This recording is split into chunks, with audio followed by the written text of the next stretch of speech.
Нашей весной в саду цветочки, и еще лучше девушки весной. Встретишь вечерочка, милую в садочке, сразу жизнь становится иной. Vous vous rappelez peut-être qu'à la fin de la première partie de mon exposé, j'en étais arrivé au moment où, au 8 novembre 1917, Lénine et le parti bolchevique prennent le pouvoir.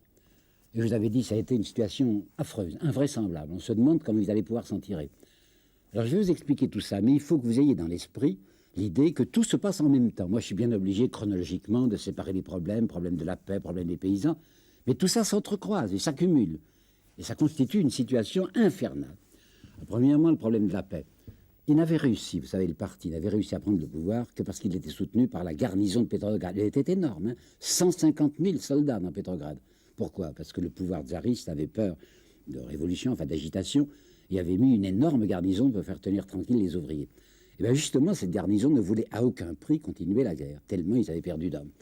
Alors les bolcheviks et Lénine, qui a les yeux ouverts, se dit on ne peut être soutenu, on ne peut garder le pouvoir que si nous donnons immédiatement aux soldats ce qu'on leur a promis, c'est-à-dire la paix. Alors immédiatement, dès qu'ils ont pris le pouvoir, ils font savoir aux Allemands, avec qui on se battait depuis des années, que des négociations d'armistice doivent s'ouvrir. Les Allemands se frottent les mains naturellement et font une proposition assez ironique, avec des figures graves. Mais ils disent, vous-même les marxistes, vous dites que la Russie était une prison de peuple, que la Russie a des peuples esclaves parce que les tsars ont été des conquérants. Alors nous vous demandons simplement de renoncer à vos conquêtes. Par exemple, la Pologne doit devenir indépendante. Par exemple, les pays baltes que vous avez dévorés doivent devenir indépendants. Par exemple, l'Ukraine, où il y a des mouvements centrifuges, doit avoir son autonomie. En somme, on vous demande d'être fidèle à votre idéal.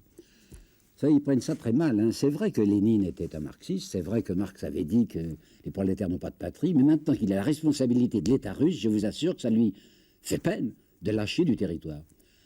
Alors il se dit, mais qu'est-ce qu'on peut faire? On n'a plus de soldats, ils ne veulent pas se battre. On avait essayé en janvier, je crois, oui, le 15 janvier 1918, de créer une nouvelle armée qu'on appelait l'armée rouge, mais par volontaire. Vous vous rendez compte, très peu vont entrer. Un tout petit nombre en se disant, si on est volontaire, on sera au moins nourri et logé, quoi. Mais en fait, c'était des soldats qui ne voulaient guère se battre et qui auraient été semblables, Trotsky racontera ça plus tard, aux soldats de la Commune de Paris. Je ne sais pas si vous savez, c'était affreux.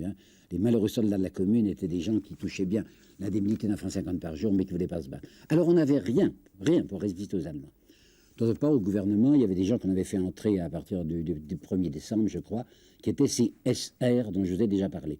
SR, ils s'appelaient socialistes révolutionnaires, ils étaient non marxistes, mais on les avait mis tout de même au pouvoir parce qu'il semblait qu'il ne fallait pas, en apparence au moins, une totalité entre les mains du parti bolchevique. Les SR sont encore plus, entre guillemets, patriotes que les bolcheviks et ne veulent pas entendre parler de ces abandons de territoire à l'Allemagne. Ça fera des drames, vous savez, des tensions très violentes à l'intérieur du Sovnarkom. Et au centre du Sovnarkom, il y avait le bureau politique et il y avait le comité central. Et bien dans le comité central, à la fin de février 1918, j'ose presque dire, pardonnez-moi, qu'on s'engueule. Enfin, il y a des gens comme Boukharine qui disent « on ne peut pas ». Et puis d'autre part, il y a Lénine qui dit « mais avec quoi voulez-vous résister ?» Alors c'est le 3 mars 1918 qu'on va tout de même céder à l'Allemagne avec le traité de Brest-Litovsk. Et lui-même, Lénine, le marxiste Lénine, va dire c'est une sale paix, une sale paix. Nous sommes obligés de lâcher du terrain pour gagner du temps. Quoi gagner du temps? Ça veut dire pour essayer de continuer notre opération de politique intérieure que nous faisons. Les SR, les socialistes révolutionnaires, avaient pris ça très mal. Et je dois vous dire qu'il avait quelques raisons d'être irrités. Les bolcheviks, quand ils faisaient la campagne de propagande pour arriver au pouvoir, avaient annoncé, mais tout le temps, c'est un de leurs thèmes, on va faire une constituante. C'est-à-dire que tout le monde va voter. Pour les élections aux soviets, et vous savez, vous avez raconté, il y avait un congrès pan-russe des soviets en juin, deuxième congrès en novembre, tout le monde ne votait pas. Les anciens riches, la bourgeoisie, étaient écartés du scrutin. Maintenant, on avait dit, mais constituante, tout le monde va voter. C'est-à-dire la première fois environ 20 millions d'électeurs, et cette fois 40 millions. Et Lénine avait dit, je vais vous le citer, une chose qu'il avait déclarée le 8 novembre 17, donc le jour où il prend le pouvoir, et il dit, même si les paysans élisent à la constituante une majorité SR, nous dirons, soit, nous devons laisser une pleine liberté au génie créateur des masses populaires. Savez-vous le résultat? La constituante, qui s'est réunie le 18 janvier 1918, comptait 174 bolcheviks contre 370 SR ou mencheviks. C'est-à-dire que les bolcheviks avaient 25% de la représentation. Alors qu'est-ce qu'ils font? Ils font le coup d'État du 2 décembre. Vous vous rappelez peut-être, Louis-Napoléon Bonaparte décide dans la nuit du 2 au 3 décembre 1851 qu'il n'y aura plus d'Assemblée nationale. Lorsque les députés viennent le 3 décembre prendre leur place, ils trouvent l'Assemblée nationale occupée par la troupe. C'est exactement ce que Lénine et le parti bolchevique ont fait le 19 janvier. Lorsque les députés s'étaient réunis une première fois et qu'ils viennent pour la seconde réunion, on leur dit non, il n'y a plus de constituante. La constituante a été dissoute par un coup de force. Vous imaginez qu'ils sont furieux, hein, CSR. Et ils vont aller très loin, ils vont même faire des coups. Le début de juillet, je crois que 5 et 6 juillet, ils vont tenter une espèce de coup de force, mais c'est insuffisant. Ils vont assassiner von Mirbach, qui était l'ambassadeur d'Allemagne, puisque c'est la paix maintenant, il y a un ambassadeur d'Allemagne. Hein. C'est un SR qui s'appelait Blumkin, qui va tuer l'ambassadeur d'Allemagne en se disant ça va les mettre fous furieux, ils vont reprendre l'opération, on pourra se battre, parce que maintenant on va commencer à avoir une petite armée rouge. Non, Lénine va faire toutes sortes de protestations auprès de l'ambassade d'Allemagne en disant c'est que c'est beaucoup, qu'on va tuer un certain nombre de responsables.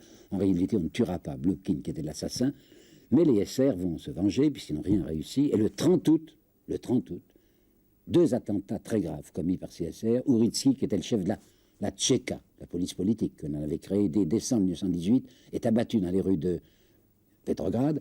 Et le même 30 août, une fille qu'on appelle Fanny Kaplan, d'autres disent que c'est pas Fanny son prénom, Dora Kaplan, j'en sais rien, enfin elle s'appelait Kaplan, tire 3 coups de feu sur Lénine. Elle essaye de le tuer, quoi. 2 balles vont l'atteindre, une balle dans l'épaule et une balle à la base de la gorge, il va s'en tirer quand même, mais enfin on a tiré sur Lénine. Alors à partir de cette date, c'est dans la politique intérieure la terreur. Et une terreur très précise, très nette. Je peux vous dire, je l'ai encore dans l'esprit, un ordre qui est envoyé par le Sovnarkom à la Tchéka, en disant partout où il y a des mouvements, saisissez des otages. Et au premier signe de rébellion, fusillez-les en masse. Donc la fameuse terreur de Robespierre et du comité de salut public, elle est multipliée par 100 en Russie, parce qu'il y avait moyen, semble-t-il, de faire autrement. Troisièmement, le problème des paysans. Les paysans, qu'est-ce qu'ils veulent? De même que les soldats voulaient la paix, ne pas se battre, les paysans veulent la terre. Alors dans le programme du parti bolchevique, un programme marxiste, il fallait la collectivisation de la terre. Ce que Staline, je dirais, essayera de faire à partir de 1929, c'est-à-dire la terre appartient à l'État, puis les paysans sont groupés dans des sovkhozes ou kolkhozes. Comme les SR2 disaient aux paysans, si vous allez prendre les terres, vous allez devenir propriétaires. Comme il ne faut pas se brouiller avec les paysans, on va camoufler le programme du parti, on ne va pas parler de collectivisation des terres et on va dire aux paysans, ben ça y est, prenez vos terres, les terres des nobles, les terres de l'aristocratie, enfin je veux dire les terres des prêtres, et allez-y. Mais quand il y avait de grandes propriétés, on pouvait obtenir, l'État pouvait obtenir des fournitures assez normales de ravitaillement pour les villes. Maintenant, 24 peut-être, 24 millions de petits propriétaires. Et ces gens qui sont devenus propriétaires ne veulent rien lâcher. Or, il faut à tout prix ravitailler les villes. Parce que de même que les soldats se révolteront si on veut les faire battre, donc ils ne se battront plus, de même si les gens ne sont pas nourris, ben, ils se révolteront. Il faut les nourrir à tout prix dans les villes. Alors pour ça, ben, il faut obtenir des paysans ce qu'ils ne veulent pas donner. Ça va être un drame épouvantable. Lorsque, je vous parlerai de Staline, il y a un mot de Molotov qui me reste encore dans l'esprit. Il disait, lorsque Staline a tenté la collectivisation des terres, la campagne russe est devenue une mer bouillonnante. Je vous assure que ce mot s'applique déjà à la paysannerie à partir de 1918. Ils ne veulent rien lâcher, alors on leur envoie des commandos de garde rouge, des commandos militaires, qui leur arrachent leurs petites réserves. Alors ça sera un désastre au point de vue de l'économie, au point de vue de la culture, quoi. Et puis ce sera aussi des famines. En 1921, sur les bords de la Volga, et jusqu'au début de 22, il y aura des famines. Tout ça mêlé à tout ce que je vous raconte. Et surtout, cette Russie, elle est en voie d'épaissement. Il y a des attaques extérieures et il y a des révoltes intérieures. Attaque extérieure, vous vous rappelez que c'est le 3 mars 1918 que la Russie se retire de la guerre, fait une paix séparée. Alors la Russie avait promis, quand elle était la Russie tsariste, de ne pas faire de paix séparée. Et je vous ai même dit que c'est parce qu'on soupçonnait le tsar de faire une paix séparée qu'on avait contribué à son renversement. C'est fait, la paix séparée, c'est fait.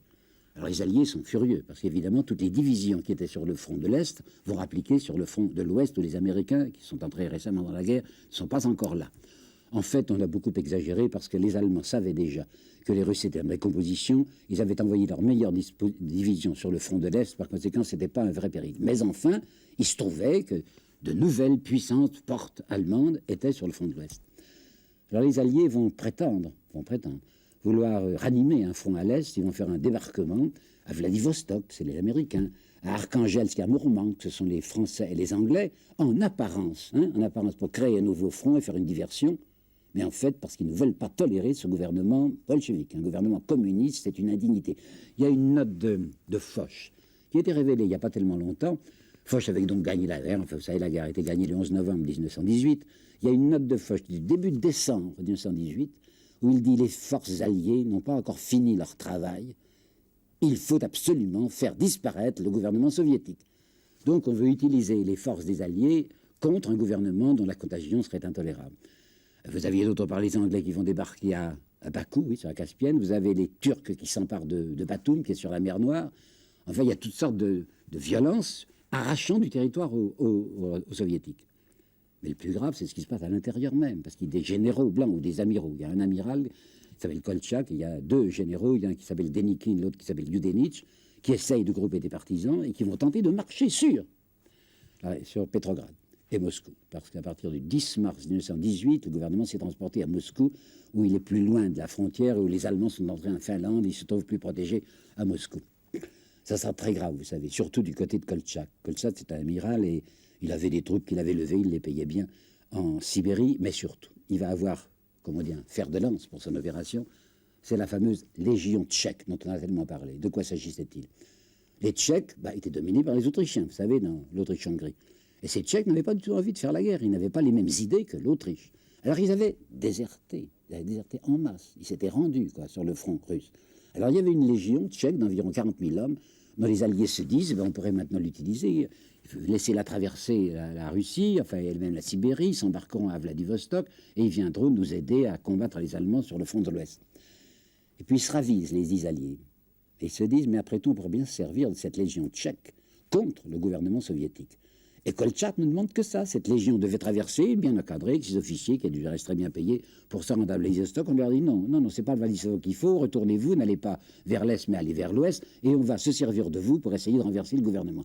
Et c'était des gens dangereux. Il y a un moment, à Kazan, nous sommes début d'août 1918, à Kazan, oui, sur la Volga. Kazan, ils occupent la rive est de la Volga, et s'ils franchissent ces lignes, ils vont s'avancer du côté de Moscou.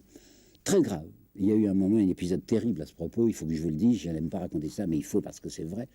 Quand ils se sont approchés, les Tchèques, avec Kolchak, de Ekaterinbourg, c'est à Ekaterinbourg qu'on avait mis en surveillance, résidence surveillée, la famille du tsar. On comprend très bien qu'il ne fallait pas laisser le tsar tomber aux mains de Kolchak parce que ça aurait été un prestige extraordinaire. Mais ce que je dois vous dire, parce que je le sais, et que c'est navrant, c'est que le soviet d'Ekaterinbourg s'est adressé par télégraphe, je pense, à Lénine et au Sovnarkom pour demander ce qu'il fallait faire. Et Lénine et Trotsky ont pris la responsabilité de dire « faites-les tuer, tous, toute la famille, y compris les enfants ». Ça s'est passé le 18 juillet 1918. Figurez-vous qu'ils vont arriver quand même à s'en tirer de cette situation qui a l'air impossible, inextricable. Pourquoi ils vont arriver à s'en tirer? Diverses raisons. J'en vois une qui est très importante. Ces généraux ne se sont pas entendus.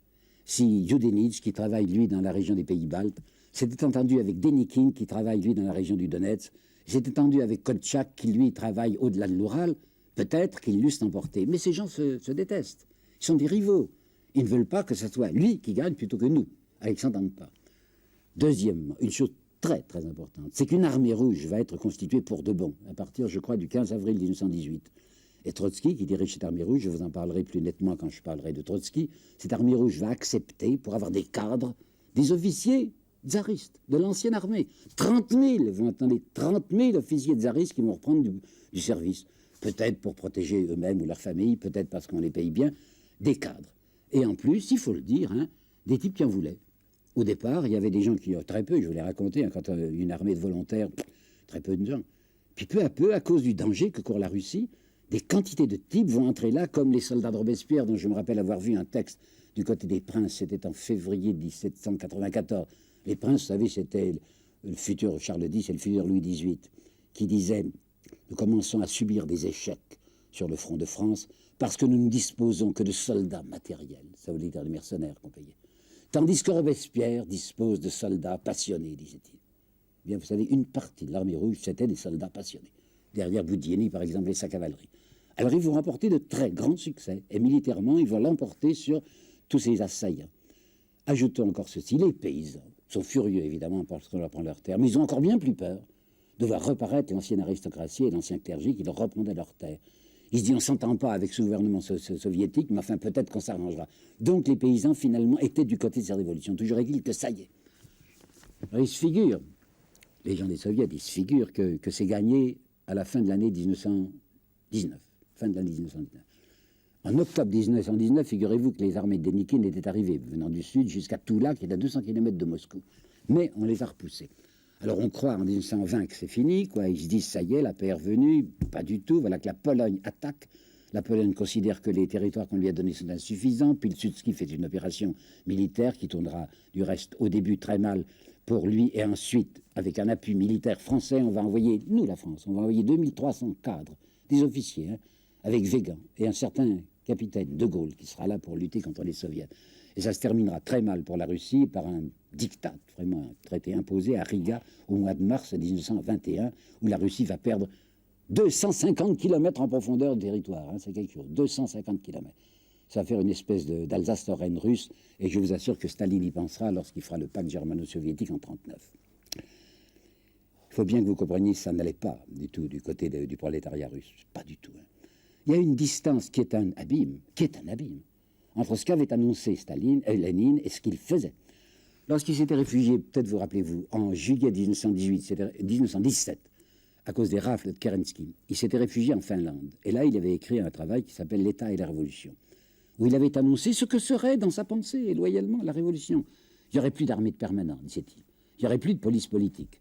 Le salariat aboli. Et en réalité, qu'est-ce qui se passe? Eh bien, l'armée permanente avait été rétablie, la conscription était de nouveau là. Pas de police politique? Eh bien, dès décembre 1918, il y avait la Tchéka.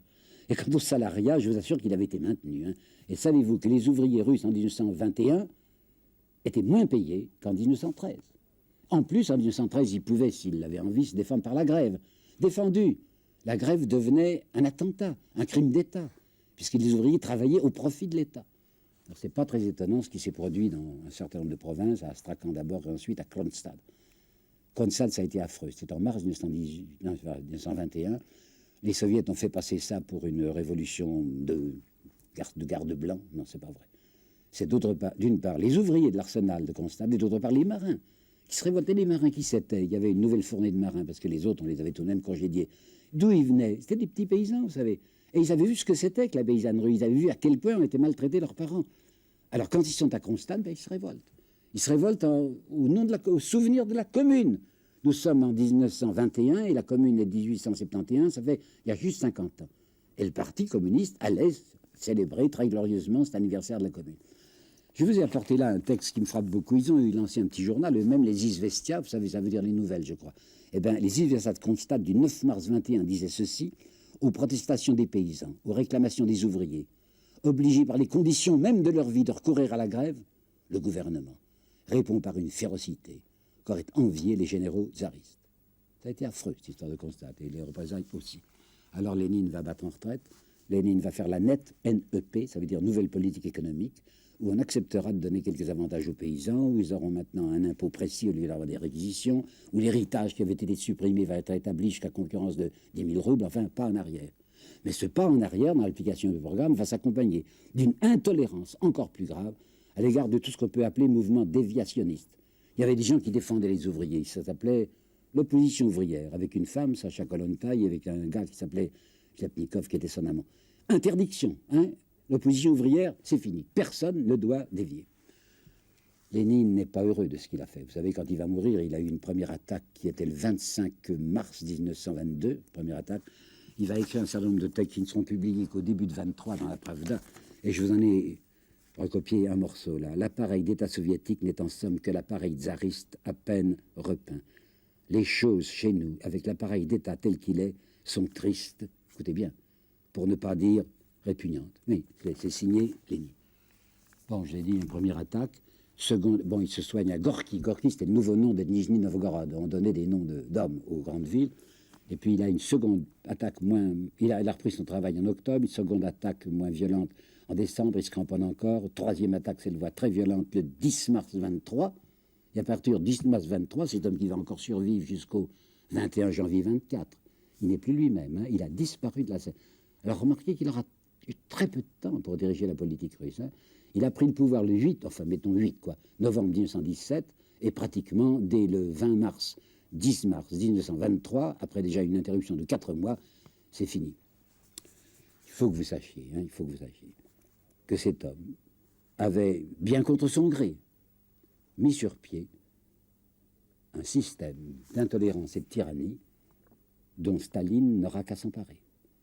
Le système terrible qui consiste à faire croire que c'est une dictature du prolétariat, alors que c'est la dictature d'un parti sur le prolétariat, et qu'à l'intérieur de ce parti, c'est même la dictature d'un petit groupe qui s'appelle le comité central, et au-delà de ce petit groupe, d'un autre tout petit groupe qui s'appelle le politburo. Ça a été établi par Staline, par Ladine, parce qu'il pensait ne pas pouvoir faire autrement. Mais je souligne et je répète, ce n'est pas Staline qui a inventé le système. Il va en faire l'usage terrible, que vous savez, mais il est très important que l'on sache que lorsque Lénine disparaît, il y a déjà 56 camps de concentration en Russie. Quelques mots sur l'individu. C'est un homme qui est très intéressant à regarder de près. Je voudrais vous citer tout de suite quelque chose qui me frappe beaucoup et qui est de Bertrand Russell, qui ne l'aimait pas cependant, qui n'aimait pas le régime, et qui dit « Il a toujours été sans la moindre trace de morgue. Jamais je n'ai vu personne aussi peu disposé à se donner des airs d'importance. Un homme que le pouvoir n'avait pas endommagé d'une miette. » Comprenez-moi, presque tous les grands hommes, enfin, chefs d'État, se constituent un personnage. De Gaulle l'a fait, hein. Hitler, Dieu sait, Mussolini aussi. Un homme comme Byron avait une position extérieure. Un homme comme Garibaldi prenait une certaine attitude. Lénine, pas. Lénine, quand il était au pouvoir, était exactement le même qu'il était autrefois quand il était le petit révolutionnaire caché à Berne ou à Zurich. Un homme qui n'aimait pas l'argent, qui ne profitait absolument pas du pouvoir. Oui, il était logé au Kremlin, dans 3 petites chambres. On mangeait à la cuisine avec la femme de ménage parce que sa femme travaillait. C'est un homme qui n'a pas été gâté une seconde par le pouvoir. Il y a une phrase de Gorky qui m'a beaucoup frappé. Gorky a écrit tout de suite quelque chose lorsque Lénine est mort, et il parle de l'orateur. Et il dit ce qui était très frappant chez l'orateur, c'est qu'il ne faisait pas d'art oratoire, justement. Je ne voudrais rien dire de méchant sur un homme qui avait ses mérites, que j'ai connu d'assez près, parce que j'étais professeur à Lyon, je parle d'Édouard Herriot. Édouard Herriot, vous savez, c'était l'éloquence officielle. Il parlait avec des majuscules, ça se terminait toujours par d'admirables envolées. Chez Lénine, jamais envolées, hein. C'est un homme qui vous expliquait des choses, il dit voilà la situation est telle, voilà ce qu'il faut faire, et la phrase de Gorky est la suivante, ces paroles, je vous le dis lentement, mais c'est très beau, ces paroles brillaient dans l'air avec le froid éclat de copeaux métalliques. Je peux vous dire aussi que ceux qui l'approchaient l'aimaient. Il avait 2 de ses sœurs qui vont travailler près de lui, il avait un beau-frère qui s'appelait Elizarov, qui était vraiment passionné pour lui. Il était aimé des enfants, lui qui n'avait pas d'enfants. Il était aimé des enfants. Les photographies que nous avons de Gorky, je veux dire de l'endroit Gorky où il a été soigné, le montrent souvent avec son petit-neveu, le fils de sa sœur, qui s'appelle Victor. Si vous regardez bien les photos, vous voyez que le petit Victor s'appuie contre lui. Je sais, il a fait des horreurs. Et il le savait lui-même, puisqu'il dit « Ceux qui espèrent qu'une révolution soit propre, espèrent en vain. Les révolutions ne sont propres que dans les livres. » Écoutez ce que je vais vous dire maintenant. C'est un texte de lui, 1922, que je trouve terrible, de lucidité. Notre chemin est effroyable. Nous sommes contraints de ramper dans la boue. Il a dit ça, de ramper dans la boue et de nous agripper au sol avec nos ongles et avec nos dents. Il y a un récit de Gorky qui m'a beaucoup frappé. Gorky dit, il n'aimait pas prendre de distraction, mais je l'avais traîné une fois chez une pianiste. Il avait entendu du Beethoven. Et je le regardais, dit Gorky, pendant qu'il écoutait le Beethoven, et son visage était assez changé. Et après, il me prend par le bras, Lénine. Et il me dit, ne recommencez pas, hein, Gorky, ne recommencez pas. Quand j'entends cette musique-là, j'ai envie d'embrasser tout le monde. Et dans le métier que je fais, qui est un métier infernal, il ne s'agit pas d'embrasser, il faut taper sur les têtes et encore taper. Il y avait au moins chez lui la connaissance précise de ce qu'il était obligé de faire. Si vous regardez sa pensée métaphysique, elle est courte. J'ai lu, je vous en parlais la dernière fois, Matérialisme et impérieux criticisme. Et mon sentiment à moi ne compte pas parce que je suis chrétien, mais je vais vous citer la parole de Sartre, qui, Dieu sait, n'est pas chrétien, et qui dit c'est un livre misérable. Il a une pensée pré-critique, c'est-à-dire comme si Kant n'existait pas. Figurez-vous que Lénine croit encore que la sensation est un reflet de la réalité, alors qu'on sait très bien que c'est un reflet transposé. Il est en art aussi très conservateur. Vous savez, il n'aimera pas du tout Mayakovsky. Mayakovsky, qui est tout de même quelqu'un, à mon avis, d'assez admirable, n'obtiendra plus le papier nécessaire pour se faire imprimer. Il va dire sur Tolstoï des choses qui me peinent. Il a fait 2 articles sur Tolstoï, un en 1908, quand il a eu 80 ans, et un autre en 1910, à la mort de Tolstoï. Il dit c'est un grand écrivain, c'est un homme qui avait le sentiment aussi de l'injustice, mais, écoutez-moi bien, abruti par la bigoterie. Ça, c'est énorme de parler de bigoterie pour un homme qui avait été excommunié par l'Église. Alors, je voudrais finir là-dessus et vous apporter d'abord un texte de Jaurès, et ensuite un tout petit fait que je tire des mémoires de Sacha Kollontai. Le texte de Jaurès, le voici. Il est très peu connu, ça a été prononcé par Jaurès à Toulouse le 10 février 1911, C'est un hommage à Tolstoï. Nous lui devons, disait Jaurès, une singulière gratitude. Que de fois j'ai remarqué dans Paris que l'éblouissement brutal des lumières d'en bas nous empêche de voir les étoiles, la clarté supérieure. Les patrons sont obsédés par leurs entreprises et leurs gains. Les travailleurs engloutis dans le désordre économique n'émergent, j'aime ça, n'émergent de la bouche et du front que pour un cri de revendication. Et nous autres, les hommes politiques dans la bataille, nous sommes en péril, nous aussi, à chaque instant, d'oublier qu'avant tout, nous vivons notre condition d'homme, que nous sommes pris dans le mystère de l'existence, la grande aventure de vivre dans un univers démesuré. Tolstoï nous rappelle qui nous sommes. Il nous aide à lever les yeux vers les constellations. Jaurès. Écoutez bien ceci maintenant. C'est les mémoires de Sacha Kollontai, qui était devenue à la fin de sa vie ambassadrice des Soviets, qui était très bien avec Staline, à Stockholm, je crois. Elle a écrit des mémoires qui sont pleines d'intérêt. Elle raconte ceci. C'était dans l'hiver 1919-20, réunion du Sovnarkom, elle avait le portefeuille de la santé. Elle était arrivée un peu trop tôt. Elle s'était trompée d'heure, vraisemblablement. Par conséquent, quand elle pousse la porte où la réunion du Sovnarkom devait avoir lieu, c'est tout noir. Alors elle allait refermer la porte, raconte-t-elle, quand elle s'aperçoit qu'il y a une silhouette qui est debout contre une des fenêtres. Il y avait de grandes fenêtres dans cette salle. C'était l'hiver, c'était déjà la nuit, mais la nuit était claire, il y avait beaucoup d'étoiles. Elle regarde cette silhouette, quelqu'un qui regardait par la fenêtre, tiens, mais c'est Lénine. Alors elle s'avance auprès de Lénine, pas à pas de lui, elle s'avance, quoi. Et Lénine entend marcher derrière lui. Alors il se retourne. Et, je vous cite le mot qu'elle a employé elle-même, avec un visage que je ne lui connaissais pas, une expression étrange et indéfinissable, il me dit, presque en bafouillant, les étoiles. Et puis il se reprend tout de suite, il tourne le commutateur et dit à Sacha Kollontai, allons travailler.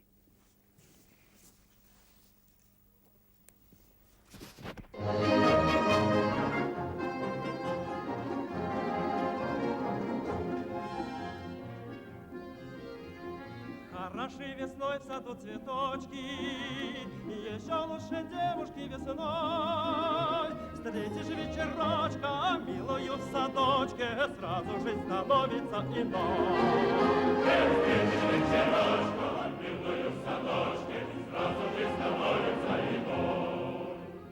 Мое счастье где-то недалечко, подойду да постучу в окно. Выйди на крылечко, ты